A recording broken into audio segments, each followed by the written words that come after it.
Welcome to the Real Estate Pros Show, where we interview real estate investing professionals from coast to coast, as well as the service providers that serve the real estate investing industry.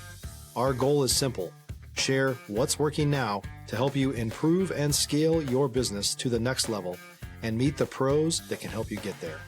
Real Estate Pros is powered by Investor Fuel, America's leader in helping real estate investors and professionals build the business you need to live the life you've always dreamed of. Let's start today's show. Property insurance for real estate investors doesn't have to be difficult, but it does need to be there to protect you when you need it. MyInvestorInsurance.com not only provides insurance at 15 to 30% cheaper than traditional agencies, it's built specifically for real estate investors like you. You can set up an account in about 2 minutes, get quotes on properties, turn on and turn off insurance for your fix and flip or rental properties in around 2 minutes without having to talk to anyone directly, all through our portal. There's no better way or faster way to make sure you've got the coverage you need to protect you, and no more lengthy policies either. Once you're set up, you're billed monthly and prorated by the day for however long your policy is active. It's powered by MSI, the third largest independent MGA, with 1.5 million customers and more than $1 billion in cumulative premiums written. Get set up today in about 2 minutes at myinvestorinsurance.com/fuel. Welcome back to the Real Estate Investors Show, where we interview the nation's leading real estate entrepreneurs. If you're joining us for the first time, you're in for a treat today. And if you're joining us for the second, third, or 100th time, you know you're already coming back for the treat that you get every time you listen. It's your host, Stephen Schmidt, and I am here with Ryan Williams today, and we're going to have an incredible conversation about real estate and business funding and his extensive experience in both spaces. He's the founder of Ion Capital Solutions and is doing some big things in the commercial real estate industry that almost nobody else is doing. So before we hop into it, just remember, at Investor Fuel, we help real estate investors, service providers, and real estate entrepreneurs 2 to 5x their businesses to allow them to build the businesses they've always wanted, to allow them to live the lives they've always dreamed of. That being said, Ryan Williams, welcome to the show today. Thank you so much for having me, Steve. Appreciate it. Man, so I'm excited to talk to you about our topic today. But before we get started, can you share just a little bit about yourself and how you got here? Yeah, absolutely. I've been in the lending space for 11 years. I'm focused in on the general business and real estate finance side of things. So essentially, I'm helping businesses start up, active businesses, cash flow, service debt. I'm helping with acquisitions, mergers. On the real estate side, I'm working with real estate investors, wholesalers, contractors, and their funding needs, whether it be on the residential side, the commercial side. There's a lot we do for contractors as they frequently borrow money for a living, but being in this space for as long as I have been, I've kind of learned where to focus, where the money is, where the pain is, right, where people need the most help. And, you know, most people in my space that get started are kind of focused in on the business side, the merchant cash advance, credit card stacking, equipment financing, the typical products you'll see. And on the real estate side, usually focused on hard money for your residential purchases, whether they be flips or they're refinancing them into long-term holds, Airbnbs, whatever it may be. I've graduated from that level of brokering and moved into larger projects. And so through my experience, I've learned what to do, what not to do, where the money is, so to speak, right? And years ago, I started a business loan brokerage, and I also created a business loan broker training program, and I married the two together because I noticed that there were just lots of people like myself who wanted to go into business for themselves online. But what separated me from other people was that I had actually worked in the industry working for lenders, whereas other people trying to get involved in the industry didn't work in the industry at all. They were just watching a YouTube video, trying to kind of figure out how this thing works. So I thought, why not put the two together? And that was really the origin story. And along the way, I very quickly found out that real estate investors just have so much low-hanging fruit around them, their own deal flow, the people that they're already doing business with, and all the deal flow surrounding them. And quickly just became a whole lot of business. Stop living on an island and join the #1 mastermind in America for professional real estate investors. Investor Fuel is a community of hundreds of the nation's top investors working together to build stronger businesses and better lives. In addition to the amazing community of real estate investors acting as a board of advisors for one another, Investor Fuel members have access to 100% funding on purchase and repairs for our members only, a health insurance program, and benefits and discounts that more than pays for the membership of most of our members, meaning it's actually costing you money to not be a member of Investor Fuel. If you're looking to scale your business and build a business that allows you to live the life of your dreams, please visit investorfuel.com today and book a call with our team. And we've been very fortunate and successful, and I appreciate the opportunity to share some of that success today. Yeah, 100%. So tell me this. I mean, you don't look 25, but you don't look 60 either. So is this like first career for you? I know you said you've been doing this for about 11 years in total. Like, how did you really get that start that then led you to where you're at now? Sure. So I'm actually turning 40 next month. So I get often enough people think I'm younger than I am until they hear me speak, and then they're like, "Wait a minute, how old are you?" Yeah, right. You're like, "Oh, your knees creak too." Yeah. So the top of my head tells a different story. My age shows, but from the front profile, it's I'm still. We'll see how these wrinkles go. Sure.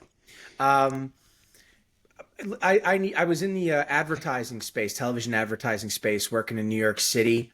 No kidding. I was trying to make my way in the world, and sales was new to me.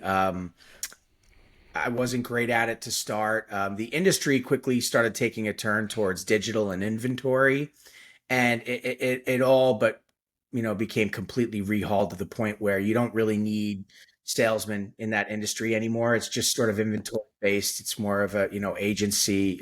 Any business can just go on the online platform, see what's available, what channels you want to put your ad on, that kind of thing. So it wasn't for me. I got into the game too late. I needed to jump into something else. So their business loan, there were merchant cash advance firms, right? That were out there. I didn't even know what a merchant cash advance was. I didn't know, business funding. What's that? I didn't know anything about it, but I took a job. I needed to learn, and so I worked in a calling center, making my 300 calls a day, pounding the phones, talking to business owners about, do you need money for your business? And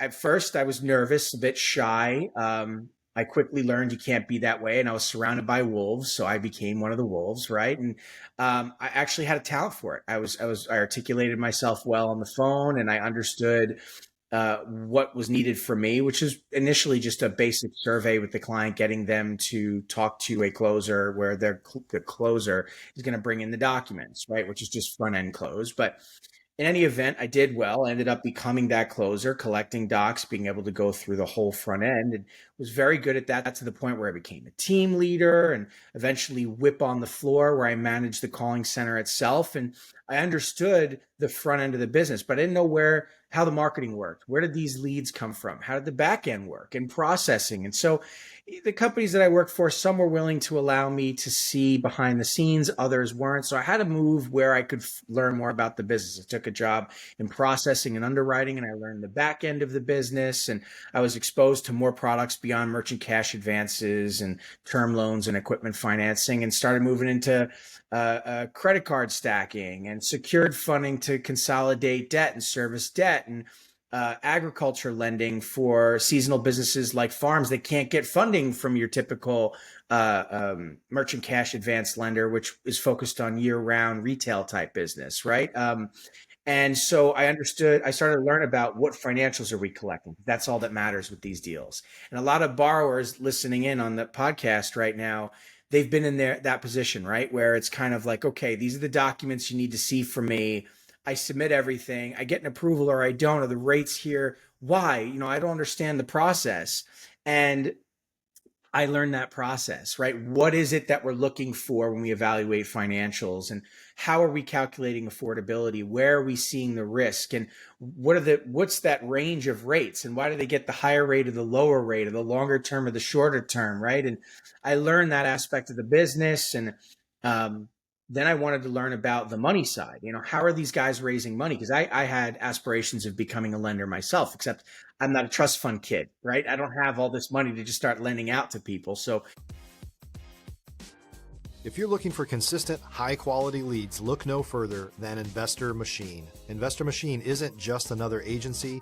It's the most sophisticated, data-driven lead generation company on the planet for real estate investors, and serves the role of being not just a lead generator for your business, but a marketing partner that is helping you achieve your goals along the way. Go to investormachine.com to learn more and schedule a call with our team today.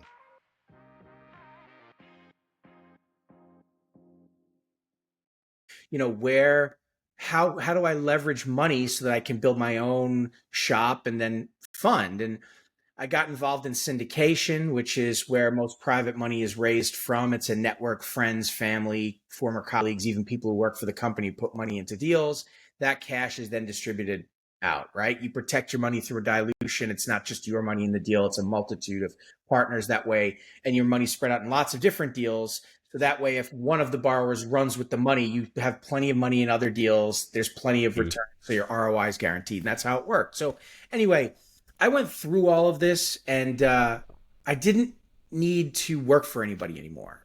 There was really not much more for me to learn. So it really became more about, okay, how do I go into business for myself? That's when I started seeing these online coaching programs, build your own business, right? Whatever it may be, right? Be getting into crypto, wholesaling, real estate investment, business loan brokering, whatever. And I quickly realized that these programs are very, very, very shallow. It's more about facilitating your online shop. It's less about what it takes to actually run it. And so what I realized is, and I always look at it, I'm a hockey player, right? Or I was a hockey player, I should say, a long time ago, once upon a time. If you said to me, hey, Rye, I want to be the world's best ice hockey player, what do I have to do? I said, yeah, follow me to the pro shop. I put you in head to toe gear and I slapped a New York Rangers jersey on you and you looked the part. You certainly looked the part, right? But I push you on the ice, you fall flat on your face. That's what happens to most people when they buy into coaching programs. They never worked in the industry.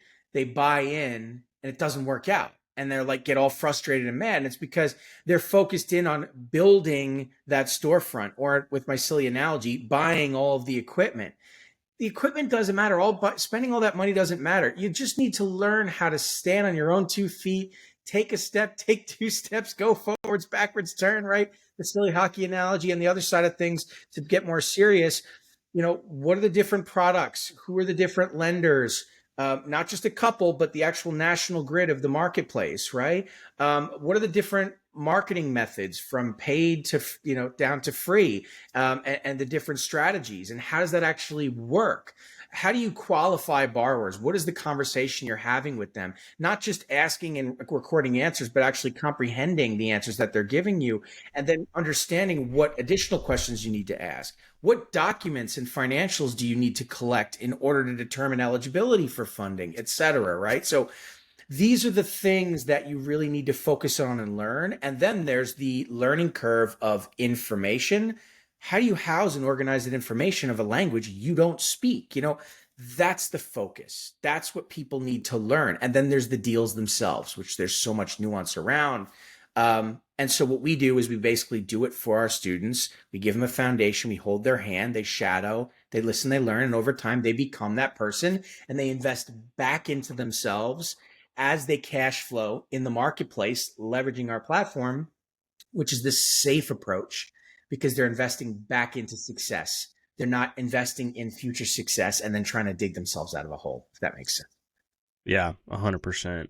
So let me ask you this, how are investor expectations and your expectations of getting into a deal? How is that evolving in the current market climate? Can you ask that question again? I want to make sure I answer it right. Yeah, for sure. So how are the expectations of when you get into a deal, and maybe this is business or real estate, right? But how are what are the expectations that you guys are having in a deal? How is that evolving in the current markets climate right now? Sure. Understood. Thank you for clarifying. You bet. First of all, the economy is what it is. Everything is more expensive. right? So borrowers are coming in with the expectation of, I want my cost to be what it was yesterday. I don't want today's cost, right? Um, If you're a new or newer real estate investor looking to launch or grow your real estate investing business, please check out Investor Fuel Club. It's a coaching community, but unlike anything you've ever seen before. And you can actually partner with members of our mastermind from coast to coast on deals right in your market. There's no better opportunity to build a consistent business than to literally partner with pros to help you avoid costly mistakes, avoid the need for capital to do deals, and help you eliminate your fears as you're starting your business. Learn more about Investor Fuel Club at investorfuel.com/club. Brokers are coming into it with the mindset, geez, my clients are very fee sensitive. I feel like there's less room for me to make a buck. Lenders are coming into it and saying, frankly, I don't care what the broker wants or what the borrower wants. This is what we're going to offer based on the risk we're dealing with and what's competitive in today's marketplace. And that's just the truth of it. You know, everything is more expensive. Everyone's costs go up, right? And when any retailer of any kind is getting people to pay a higher price, and people continue to pay it, they're not going to bring that price down anytime soon. So that's kind of what's going on. Where we take it from there, and how we manage expectations as consultants, as brokers, is part of the art of success, I'd say, in this business. You've got to understand on all sides of the table, the thought process, the wants, the needs, the pain, the aspiration of who you're dealing with. And you need to use that information and build ammunition towards the sale, ultimately. That is how it works. And so you've got to get ahead of expectations of worries and wants and needs and fear, and sometimes harness it to get your message across. Because make no mistake about it, if you have a borrower who has expectations and you allow them to believe that those expectations are accurate, and then you come in with something different, they're gone. They're shopping. They're leaving. You're not going to close a sale. So you've got to catch that very early on and correct the thinking of the borrower. But here's the truest thing, you'll hear about this whole thing. Most people who get into this business from a coaching program, as I described to you before, due to their lack of experience, don't really know. They don't know the answers to most questions. They don't have the experience. They don't know how things work. So what do? They compensate, right? They overpromise, underdeliver, right? They will lead the client on. This creates mistrust in the marketplace. That's a problem. So there are charged, armed borrowers now that feel uncomfortable going into transactions, to your point, with the expectation that they're being lied to, they're being manipulated, tricked.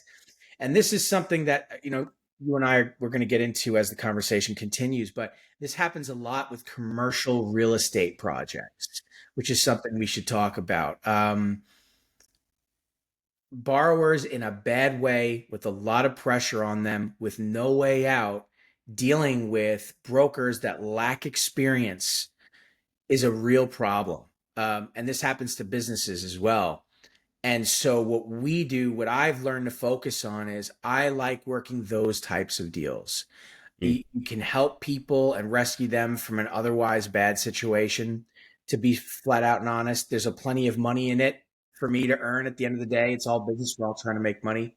But our ear is to the ground. We're active in the marketplace. We know what to do with these expectations. We know how to help distressed borrowers. And in today's day and age, where more than 85% of businesses are being declined by banks, there's a lot of distressed borrowers out there. So right. So let's just dive right. That's a perfect segue to start talking about the commercial real estate, new brokers, et cetera. Like, tell me some of the things that you're seeing, some of those problems that you mentioned that get created when those relationships are formed. Yeah, absolutely. First of all, especially when it comes to real estate investment, right? We all know that lenders want to see the investor have skin in the game, right? So that investor's going into their pocket, or they're reaching into equity into a property they own, or they're raising cash with JV partners, friends, family, whatever, getting that initial cash. They're then using lender cash to bring to the table for the purchase, the acquisition of the property. The problem is a lot of times commercial real estate investors do this believing in the project. They have people interested in the project, usually more the exit than the project itself. But they need to raise additional capital to complete the remodel, to go vertical, right? Whatever it may be. And whatever unforeseen challenges that it may face, right? They thought a project was going to wrap up in autumn and it carries over through the winter. And now there's some problems, homeless moving into an industrial building, lighting fires to stay warm. Next thing you know, the building caught fire, right? Whatever it may be. And they need more money. The problem is they run out of time. They run out of money. So they can't pay their loans back. They're defaulting. Now they have lenders coming after them, lawyers coming after them for the money that they have not paid back. At the same time, they have large pieces of land, industrial projects just sitting there, which attracts homeless, crime, right? There are contractors that will go in there and strip pipes and parts and whatever and try and bring them into another project.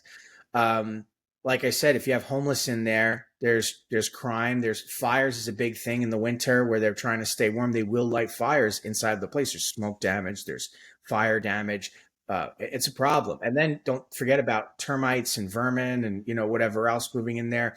This brings down the value of properties in the surrounding area. This pisses off the city, and the city wants to get them out of there. They want to condemn the building, right? Whatever it may be. These types of projects are in a bad way, and the borrower has the expectation that they're going to find somebody who's just going to give them another loan and it's going to be done. The problem with that mindset is only stupid money gets in line, right? They're going to come in and say, okay, you owe these guys money, you owe these guys money, and you haven't paid them back. Now, I'm going to get in line and give you money. Who's to say you're not going to pay me back? Because what's going to happen is I'm going to give you the cash to finish the project. You're going to take that cash and pay off your debt. And then you're going to be stuck needing more cash to finish the project. And now I'm going to be in the position they are. It's not going to happen. So with my experience in the marketplace and seeing a lot of this, I understand that if we can help people in this situation and bring solutions to the table that actually help people out of this situation by actually taking out the debt, by actually giving them the additional capital they need to complete that project, this is going to solve problems for a lot of people. Obviously, the borrower actually gets to the exit and makes the money instead of having to claim bankruptcy, right? The city finally gets that project completed, right? The lenders get their money back. They're thrilled about it, right? Everybody wins. But the only way to do this is if we come in, we take a piece of the deal and we take control of the deal to some extent. And it depends on what shape the deal is. In other words, we may come in and take a big chunk of equity. We may come in and take a smaller chunk of equity. It just depends on what is the pain, what is the problem preventing this borrower from getting funded, right? And then on the construction side of things, we need to look into the deal and make sure that they have the components necessary to actually complete the project, because it's all in the exit. What is the point of hypothetical equity in an exit that never occurs? You need to make sure you get to the finish line, right? So, we're involved in projects in LA, right? After the fires and whatever else happened, you need to make sure that these are flame retardant buildings. You need to make sure that the next time this happens, the home's not going to burn down. You need to make sure it's insurable. These are things you need to think about. If you have properties that are in rural areas, you need to do what it takes to protect the building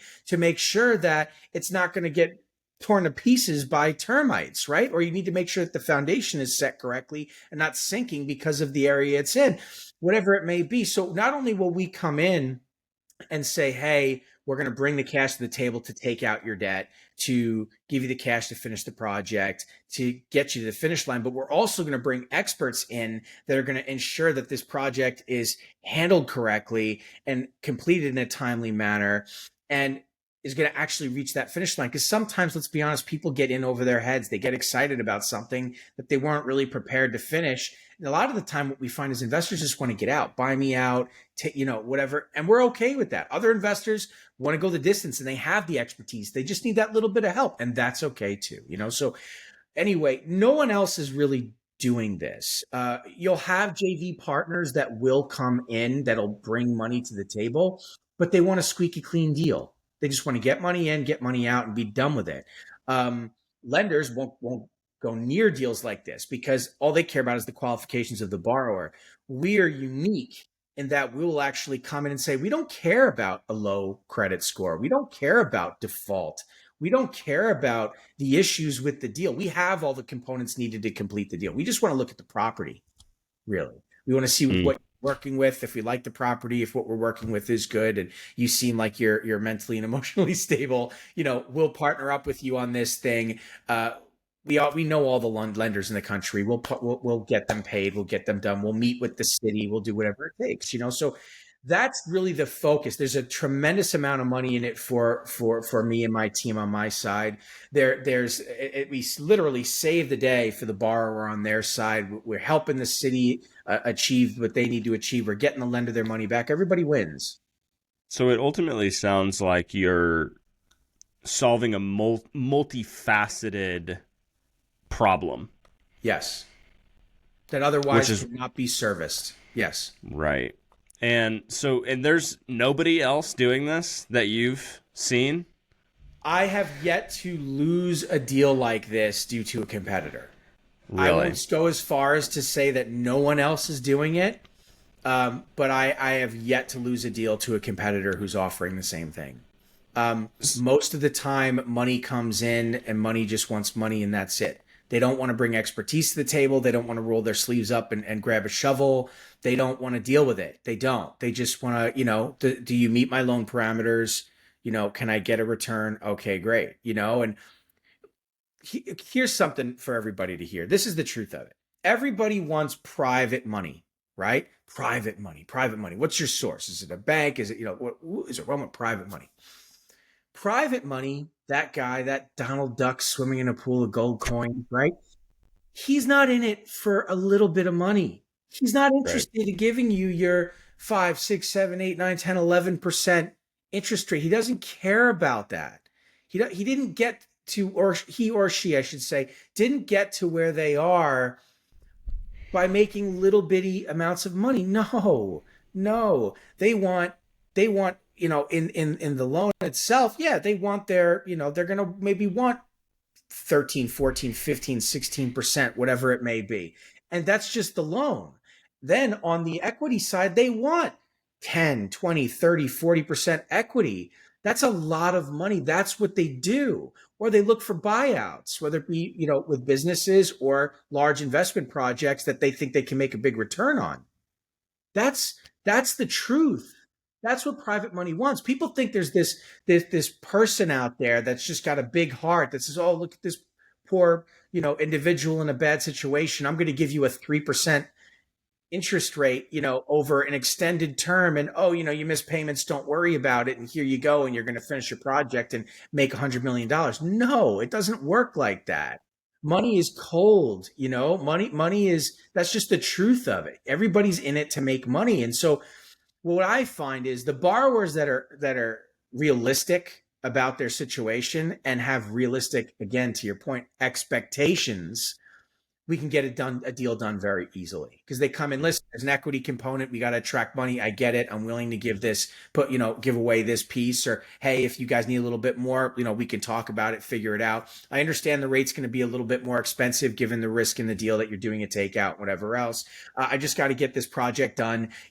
Full disclosure, my credit took a hit. I'm in the low 600s now from the high 700s because of the debt I'm carrying in the default.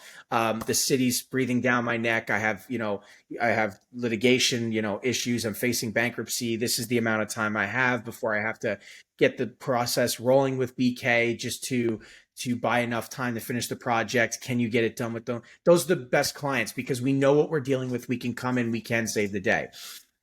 the worst kind of clients are, oh, I don't want to pay an appraisal fee. I don't want to pay an underwriting fee or title search. I don't want to give any equity away. And, I want this, I want that. It's like, good luck to you. You're going to be in big trouble. You're going to call me back and you're not going to have enough time. You're going to be a week out from bankruptcy. I'm going to say, sorry, could have helped you, a month ago, 2 months ago, but you didn't want to listen, So,